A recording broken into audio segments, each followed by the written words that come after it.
Hello everyone, welcome back to Ilium Biology class number 35, and in this video I am continuing with the isomerism in monosaccharides, and today I am going to discuss about epimers. Now that's a request to you to please go through our last two videos wherein we discussed about the introduction of isomerism and enantiomers before watching this video, so that you can learn about epimers in much more better way. We have already discussed about this slide. As I told you, in monosaccharides with chiral carbon, they exhibit stereoisomerism, that is same chemical formula, but there is difference in the configuration or the three-dimensional arrangement of the different atoms. These are of two types. If these are mirror images of each other, then these are called as enantiomers. I have already uploaded a video on enantiomers, you can go through that, and already uploaded a video on stereoisomers, you can go through that. The links are available in the I button. And today I am going to discuss about diastereomers. Now, diastereomers, the basic concept would be that the two compounds are not mirror images of each other, and the difference exists only in one of the carbon atom present, one of the chiral carbon present. Diastereomers are of two types, epimers and anomers. In this video I am going to discuss about epimers only. So let's start with the epimers. Now see, as I have already told you in the last videos, that epimers are those isomers wherein they both are not mirror images of each other, and the difference exists only around a single chiral carbon. The difference exists only around a single chiral carbon, and this is the most basic example. I have already discussed about this example in the last videos. Look at the carbon number 4. On the carbon number 4, there is a difference in the configuration of hydroxyl and H group. In this case, OH is on the left side, and in this case, OH is on the right side. Rest all carbon are exhibiting same sort of configuration. So the difference is existing only around a single chiral carbon. So these are epimers of each other. Now let's start with all the examples of epimers in the monosaccharides. First of all, I'll go through aldotetrosis, that is monosaccharides with 3 carbons and an aldehyde group. Now this is erythrose, and this is threose. Now what is the difference between erythrose and threose? Both are having the same chemical formula C3H6O3, but the difference exists only on carbon number 2, that is on the second carbon. In erythrose, OH is on the right side, and in threose, OH is on the left side. So the difference is on the second carbon. So we call them as C2 epimers. These are epimers with the difference on second carbon, that's why they are called as C2 epimers. Move ahead with aldopentoses. Now in aldopentoses, that is 5 carbon monosaccharides with aldehyde groups, this is ribose and this is arabinose. They both are epimers of each other, and where the difference is on again on the second carbon.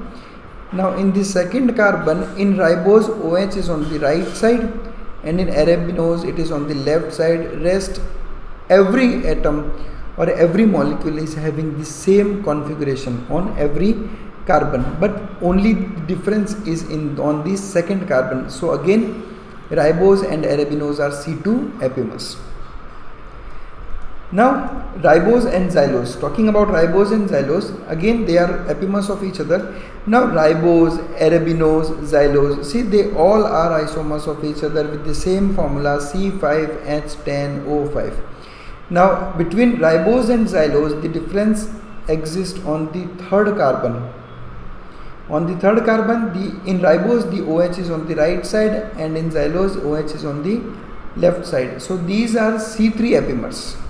These are C3 epimers. Move ahead with ketopentose. Now ketopentose, there are two basic examples, xylulose and ribulose, because they have got a ketonic group, so they are called as ketopentoses with a 5 carbon, and the formula for both of them would be C5H10O5. Now where the difference is, there are only 2 chiral carbon, and the difference is on the third carbon. In cellulose, OH is on the left side, and in ribulose, OH is on the right side. That's why they are called as C3 apimers, because the difference is on the third carbon. Let's discuss about aldohexoses. We all know glucose is the most typical example of an aldohexose. Now see these two structures. This is D-glucose and this is D-mannose. Now why are they called as D-glucose and D-mannose? Because this is the D form of glucose, and D and L forms are two enantiomers of each other. And we have discussed in the last video that naturally all monosaccharides exist in D form only. Now glucose and mannose are epimers of each other, and the difference exists on the first chiral carbon or the second carbon. This is the first chiral carbon, but this is the second carbon. Now on the second carbon, in glucose OH is on the right side, and in mannose it is on the left side. So glucose and mannose are C2 epimers. Again, these are structures of glucose and allose, and the difference exists on the third carbon.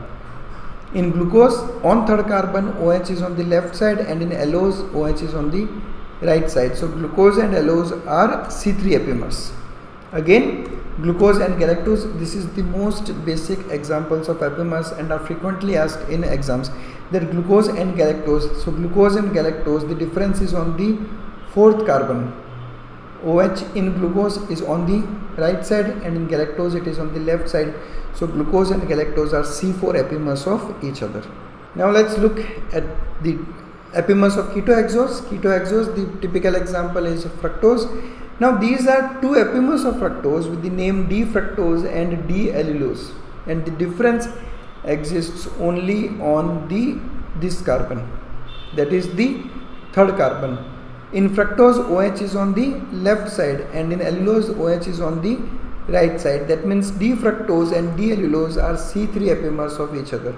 Now in some books you will find a word called as D-cycose. The D-cycose is D-allulose only. So just remember, D-allulose and D-cycose are same sugars. Now listen to this carefully. Now we are going to discuss about epimers of aldotriose, that is glyceraldehyde. And there is a twist here.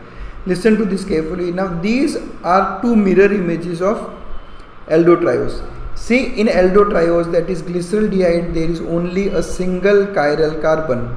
There is only a single chiral carbon. And if I am changing the configuration of H and OH on this single chiral carbon, it would automatically produce a mirror image of this. And whenever these two isomers produce a mirror image of each other, then they are not epimers but enantiomers. So remember, glyceraldehyde will not exhibit epimerism, rather I would call it as enantiomers.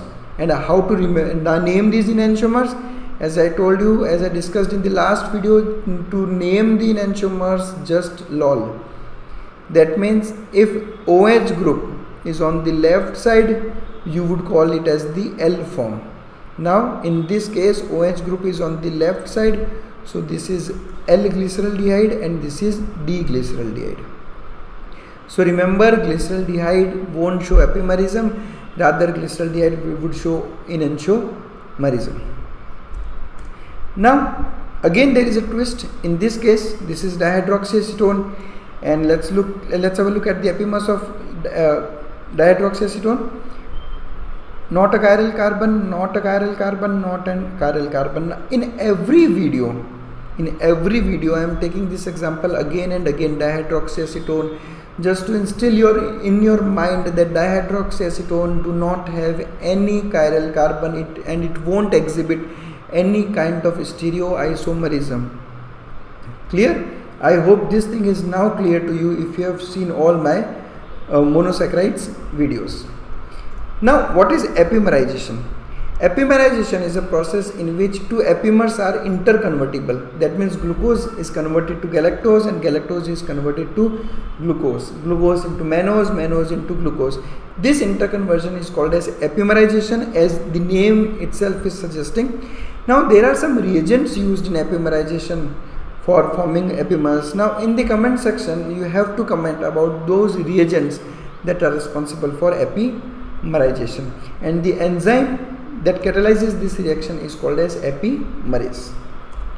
That's it. Thanks a lot for watching us. Stay connected with us for more such interesting videos, and in the upcoming videos I'll be discussing about optical isomerism, dextrorotatory, levorotatory nature, mutarotations, and then I'll go with the anomers.